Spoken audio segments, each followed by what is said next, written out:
The United Nations Weather Agency has released its flagship report on global warming for the year 2018, and as expected, the findings are pretty grim. The report says that extreme weather affected nearly 62 million people worldwide last year. Extreme climate change has also forced 2 million people to relocate globally. An estimated 9 million people have been affected by drought, worsening the global food shortage problem, and that's not all. Floods have also affected 35 million people the world over. Record emissions of greenhouse gas continue to drive global temperatures towards dangerous levels. The past 4 years have been the warmest on record. Ocean heat has reached a record high, and the seas are getting more acidic and losing oxygen. Carbon dioxide levels in the atmosphere have also hit record highs. The United Nations chief, Antonio Guterres, has asked countries to come up with concrete plans for the September climate summit. Citing how extreme weather has disrupted lives worldwide, he said it's high time to take action to fight climate change. That's all very well.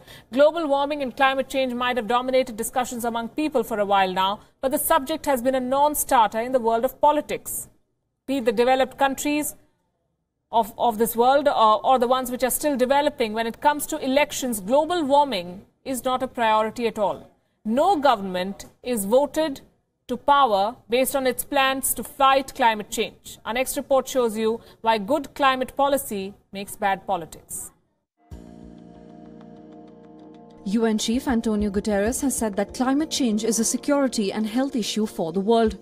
But no election in the world is fought on climate change. Donald Trump became president of the United States after calling climate change a hoax. While in India, which is gearing up for its biggest elections in recent times, climate change is not a priority on the manifesto of any party.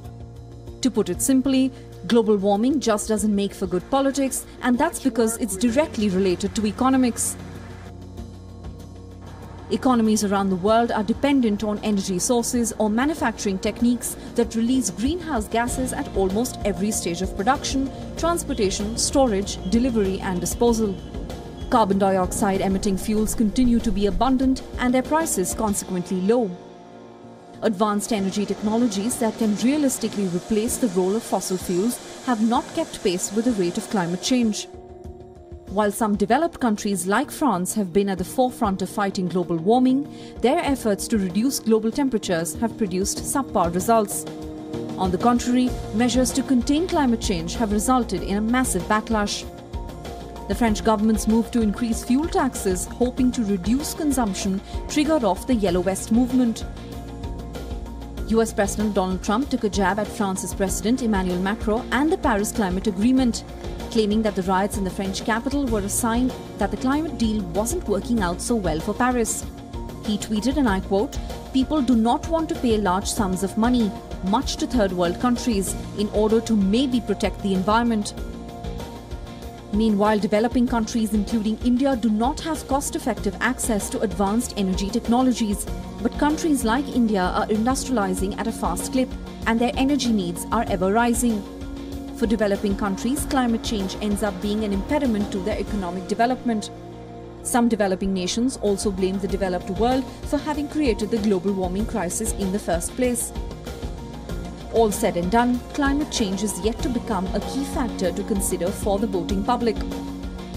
Almost no leader is voted to power based on their plans to fight climate change. Bureau Report, WION, World is One.